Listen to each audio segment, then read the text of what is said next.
yung mga pagkakaiba. Well, first is, you have to admit na magkaiba kayo. You can never be completely the same. Why? Because God created us uniquely. Iba siya, iba ako.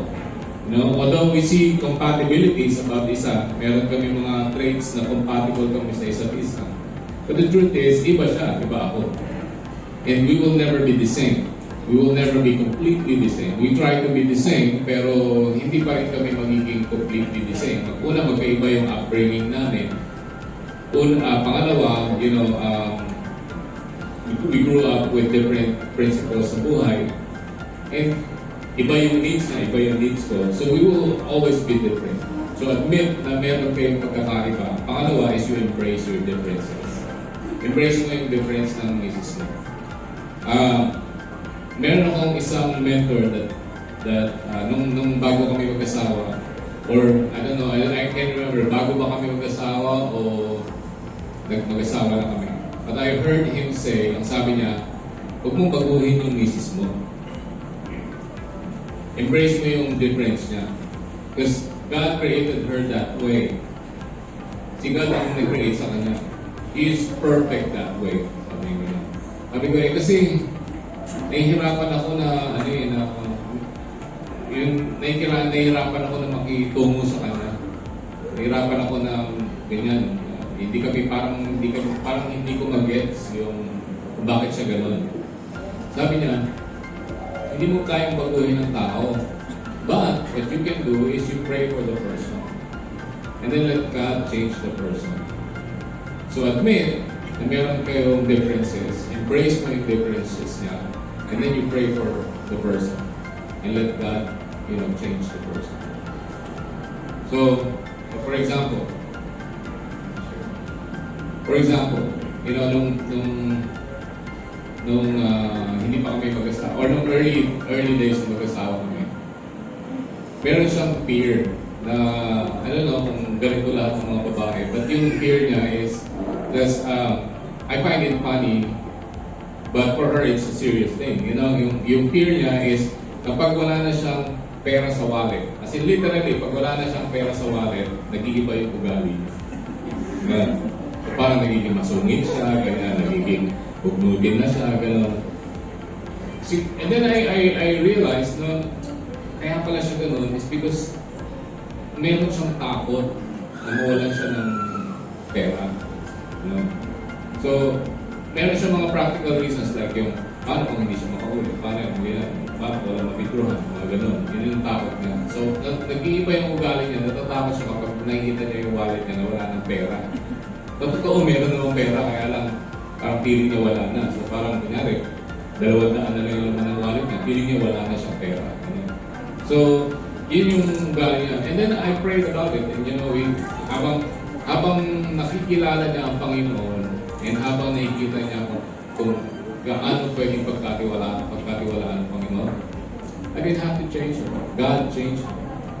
Si God na rin yung nagturo sa kanya na hindi mo kailangan problemahin niya. Hindi kailangan magbago yan ng gawin mo. Hindi kailangan maapektuhan ka ng mga gawin mo. Does the level of physical intimacy in a marriage reflect the quality of marriage? Intimacy? How do we define intimacy? Yung touchy-touchy, gano'n? Gano'n ba? Sa common way. Yeah. Siguro. Yeah. It can be a reflection of the quality of marriage. I think quality, when we say quality, marami mga factors that contribute to the quality of marriage. Una is time. Time spent together. Mahirap i-picture ang isang relationship na magiging quality or matibay kung walang time spent together. It just won't work.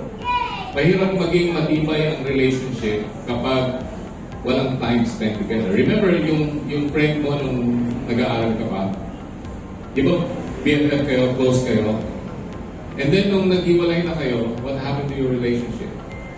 Parang wala din, di ba? Alam mo, friends kayo, pero it's no longer BFF kasi wala na kayong time spent together. So, I guess, yeah, yung quality ng relationship, ay yung intimacy, yung physical intimacy in a marriage can reflect quality. Right? Isa pa sa that contributes to the quality of relationship is yung communication. There has to be a constant communication. Nag-uusap kayo, as in, usap talaga, hindi Morse code, hindi signal, hindi pakiramdaman, as in, usap talaga. Pag nag-uusap kayo, it contributes to the quality of marriage. And if your marriage is quality, I guess you're right. You know, it will reflect in the intimacy of your relationship. Hindi kayo nahihiya na maghawak ng kamay. Hindi kayo nahihiya na mag, HHWW, putting on while walking in the beach. or in Tokyo. Yeah. So, yeah. Intimacy sa relationship is a reflection of a successful quality of a good marriage. Yes, it is kasi sex is one of the basic needs of the couple. Diba? Both of the parties. So, dapat tayong mga babae, mga lalaki, the husbands and the wives, should explore yung sex inside marriage. Kasi it is one of the basic needs of both of the parties in the couple. So, kasama yun sa service eh. Diba? When tayong mga babae, kailangan natin na maramdaman natin na love. Oo, diba? Sex is one of the ways sa akin. Sabi ko nga eh, meron tayong mga basic needs. And those needs, nagbabago yon every season of our lives. Sabi ko nga, nag-usap kami. Parang nung chinek namin yung isa't isa, sabi ko, meron mga basic needs, ano yun, service, gifts, tapos may sex. Tapos, inano ko siya, inassess ko siya, sabi ko, parang ito yung ano niya, basic, number 1 to 7 yata yun. Nilagay ko sa number 1, siguro mga 5 years ago, nilagay ko yung sex sa number 1 niya. Tapos sumagot din siya. Ang sex niya pala nung that time is parang number 3.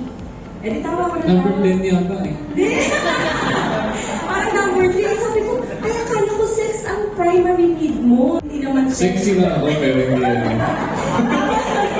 Tapos noong February, nag-check ulit kami. Meron na lang 1 to 7. Eh di sabi ko, ay, nung 5 years ago, parang hindi niya raw basic, hindi niya raw number 1 yung sex. So yung sex nilagay ko sa number 3. Just to find out, sabi niya, nasa number 1 niya na. Sabi niya, syempre nagbabago-bago eh. Alam ko secret yun, pero Marami tayo na marami hindi secret. kunyari wala sila. Hindi, ibig ko sabihin, siguro medyo awkward pag-usapan yung sex, but it's not sa between marriage, di ba? Between married couple, it's one of the primary basic needs of both parties na dapat patuloy natin ibinibigay. Sabi nga, kesa maghanap, diba? Alam mo yun na kailangan ibigay mo yun sa partner mo. Sino mo provide? Iba? Hindi ba dapat tayo? Couples and their partners are working abroad. So can you just share to us, do you have any experience na you did long distance relationship? Kung meron po kayo past? And what advice can you give as a follow-up? What best advice can you give to strengthen their relationship para po dun sa mga couples and with their partners are working abroad? Siguro ang longest LDR namin ay 1 month. Longest LDR namin. So, ideally, I'm speaking ideally, okay? Ideally, dapat ang couple should not be away from each other. Why? Why do I say that? Because there are needs that cannot be provided kapag magkahiwalay kayo. You know, she was talking about intimacy kanina. That's one big need that needs to be provided within the context of marriage. And if kung magkahiwalay kayo, magkalayo kayo, that's one need that is not provided. I mean, yeah, pwede mong i-supplement yan ng ibang mga bagay. You know, maybe there's a valid reason kung bakit LDR kayo, magkahiwalay kayo. But there are also needs that are not met. There are needs that are met dahil you chose na ganun yung maging setup ninyo. Meron kayong mga nasasagot ng mga pangailangan. Let's say, you know, primary reason why LDR is financial. Diba? Kasi, ikita, dandun yung trabaho, ganyan. But it's, God designed relationship to be intimate. Intimate. Even friends, pag magkaibigan kayo at palagi kayo magkasama, mas matibay yung relationship ninyo, di ba? Ganun din sa mag-asawa. Kapag palagi kayo magkasama, mas matibay yung relationship ninyo. Ganun din sa mga anak mo. Pag palagi kayo magkasama ng mga anak mo, mas matibay yung relationships ninyo. What I'm trying to say is that it's not bad, I mean, it's not a sin na LDR kayo. There's nothing in the Bible that says na kasalanan yung ginagawa. It's just not ideal. Hindi lang siya ideal setup. So when I counsel people na LDR, I tell them, you know, if you can choose to be LDR for financial reasons, valid naman yan, but choose not to do that the rest of your life. No. That's why part of yung relationship natin, we have to learn to be good stewards of our finances. Para nakakaipon ka, para nagiging stable ka, so that someday, hindi na kayo LDR. So that someday, pwede kayo mag-start ng buhay ninyo or ng negosyo ninyo, magkasama kayo. So that hindi na kailangan umalis ng isa sa inyo. Because the truth is, kapag umaalis yung isa sa inyo at naiiwan yung isa, meron din kayong mga nasa-sacrifice. You know, I have a friend na, ano siya, seafarer siya. Ang biyahe niya is every 6 months, diba? Every 6 months, tapos uuwi siya, mag-i-stay siya sa Pilipinas ng at least 2 months, minsan 3 buwan, nasa Pilipinas siya. And he did that. They made that setup. They chose that setup. Silang dalawa mismo mag-asawa. Pinili nila yung setup na yun for financial reasons. Kasi nag-aaral yung mga anak nila. Kailangan nila i-provide yung mga. May pangarap sila na magpatayo ng bahay. Meron silang gustong klase ng buhay. So, lahat yun, I guess nagawa nila. But yung lalaki, you know, isa sa mga nakita ko na struggle niya is yung relationship niya sa anak. Now, while he provided for the needs of his children, ang problema ay wala silang solid na relationship ng mga anak niya. Nagre-reklamo siya na minsan yung mga anak niya raw ay ungrateful. Feeling niya, ungrateful yung mga anak niya. Lumalayo siya, nagtatrabaho siya para i-provide yung mga pangangailangan nila. Tapos parang hindi siya tinitignan na tatay ganyan, or hindi siya nakikita na tatay, parang ganun yung pakiramdam. Those are one of the sacrifices of going away na for valid reasons. Meron ka lang nasa sacrifice talaga kapag magkahiwalay kayo yung setup. Siguro kung advice ko, I would answer dun sa side ng mga may LDR, yung mga working abroad, yung mga spouses, yung mga partners nila. Advice ko lang is, when you are sacrificing so much, yung sinasabi ni Pastor kanina na yung needs na hindi na-meet, needs na hindi na ibibigay, you have to be wise. Yes, yung sacrifice na ini-experience na pinagdadaanan nyo is worth it. I mean, financially speaking, save. Kasi ang goal natin is one day, hindi na siya aalis. At magkasama na kayo. Diba? Parang ang ano mo nun is, kailangan, anong gagawin natin para hindi ka na umalis? Magninegosyo tayo. Yun ang goal natin. So, kailangan maging wise tayo paano natin i-handle yung mga finances natin. And one more thing, choose the people that you want to be with. Habang ang mga spouses, partners natin are away from us. Kasi habang magkalayo tayo, there will be distractions, there will be lots of temptations. Not necessarily yung sa, mga other parties, gano'n. Sa lahat. Financial, hindi mo ma-handle na maayos yung pinaghihirapan nyo, yung sacrifice, yung bunga ng sacrifice nyo, kasi maraming distractions. Piliin natin yung mga taong dapat natin makasama. Kasi yung same people na yon ang bibigyan natin ng authority para ma-influence tayo. Para magbigay sa atin ng impact. So habang wala ang ating mga partners, be with people na mag-guide sa atin, na mag-lead sa atin para kay Lord. May follow-up question lang din po dito.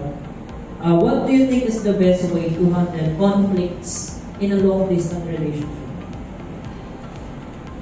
Ano ba yung usual conflicts ng long-distance relationship? Time. Yeah. Meron tayo, ito ang pagkataan ng panahon natin. We have the blessing of technology. Pwede tayong mag-video call. Naalala ko nung panahon ng mga tatay ko. Wala pa na, di ba? Oo. Hindi mo ng internet.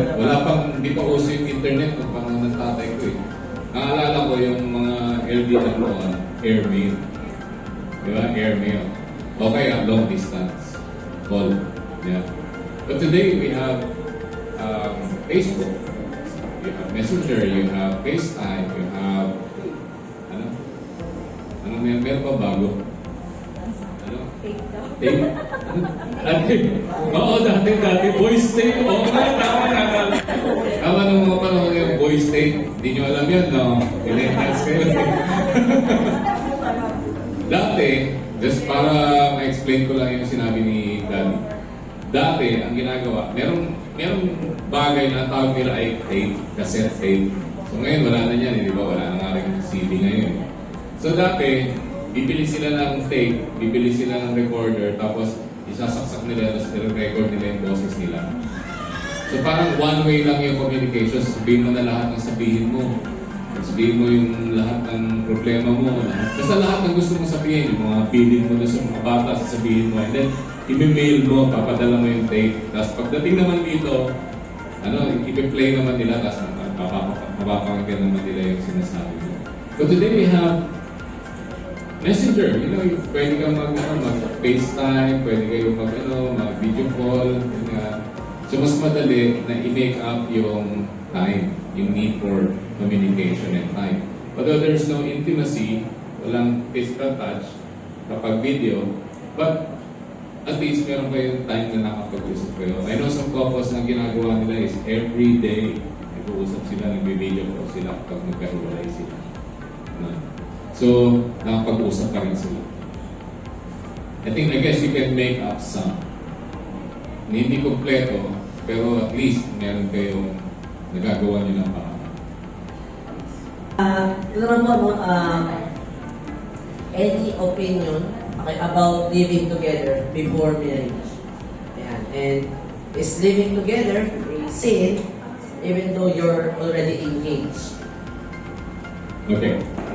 Well, Paul makes it clear na ang kasalanan is yung fornication.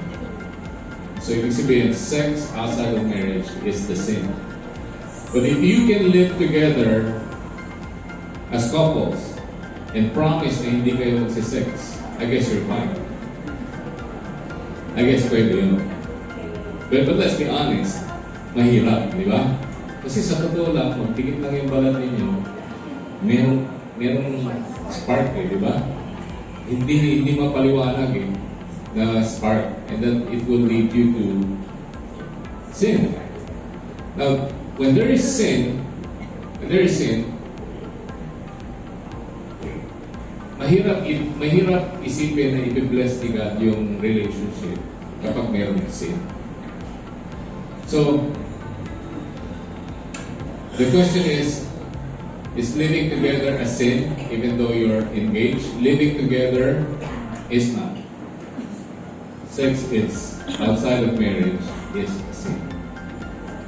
Yun yung problema doon. So, if you can live together and then hindi kayo magkakasala, congrats. Good job.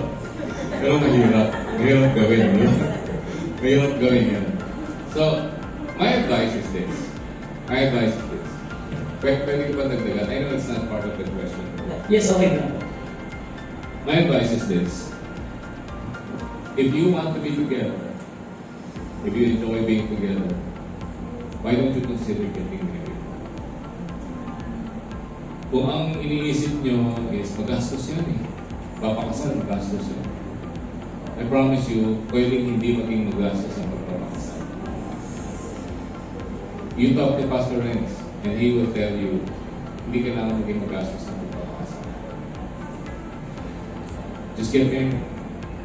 Get married, and then when you get married, God will bless your union.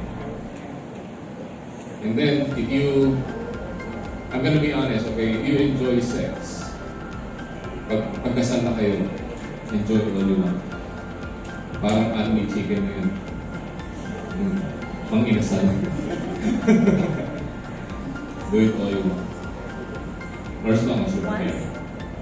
Once, twice, 3 times, 4 times a day. Basta married kayo. Get married. If you need advice, kung paano magpakasal na hindi magastos, talk to me, talk to Pastor Renz, talk to my wife, talk to the people that can help you. I promise you God will bless your marriage. I promise you God will bless your union when you are married. Last question na po tayo. So, is it okay to marry someone who has another child from other man or woman? Why not? Very straightforward. Why not? You're not marrying the child. Diba? You're marrying the person that you love. And it doesn't matter kung ano yung past niya. What matters is the present and where you're going to, the future. Okay. So, the stigma in our culture is that pakasalan mo yung walang sabi. Diba? Pakasalan mo yung walang sabi. Pagka mag-aasawa ka, may instant anak ka na. So, immediately meron ka na agad baggage or meron ka na agad responsibility na hindi mo naman dapat responsibility. But when you look at God and how He relates to us, God is a God of grace and God is a God of second chances. If the person that you love made a mistake in the past, grace ang tawag ko. You can love the person with grace. It's funny because yung question na yan applies to us. Yung wife ko po, nagkaroon siya ng pwede ko naman i-share. Nagkaroon siya ng prior relationship bago ko siya nakilala. Yung situation niya is that nagkaroon siya ng yung pinakasalan niya na lalaki ay kasal pala sa ibang babae. So ibig sabihin, kasal na siya sa iba tapos pinakasalan siya ulit. So ang nangyari, yung relationship nila did not work because na-discover niya na ganun pala yung yung sitwasyon. I mean, what woman in her right mind would admit or would stay in that kind of relationship? So, naiintindihan ko na gusto niyang mawala sa may relationship na yun. And then she did what she had to do. Nag-file siya ng nullity ng marriage. Because in the first place, it was null, it was invalid. So, after a long time, after a very expensive ordeal, yung court, ginrant siya ng nullity ng marriage. And so, we got married. Nagpakasal kami. And then siya, nung naging kami na, meron na siyang anak. Yung anak niya ay, ilan taon ba si Kenneth? 8 years old. 8 years old si Kenneth noon nung naging kami. So, yeah.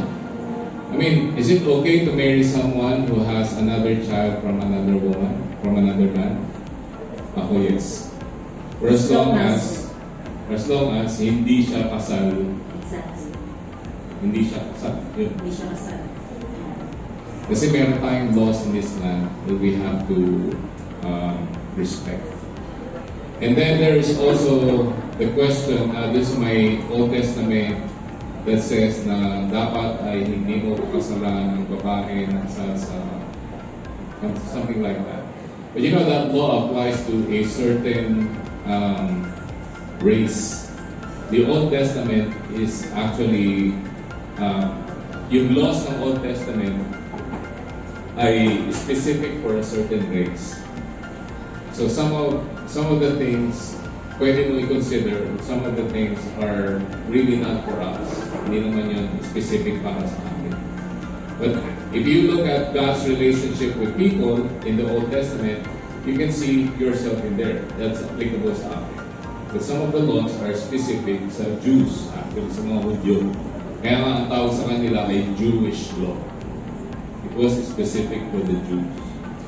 So, na hindi naman applicable sa atin. Because, I don't know, Hudyo ka ba? Hindi naman siya Hudyo. So yun, hindi naman ako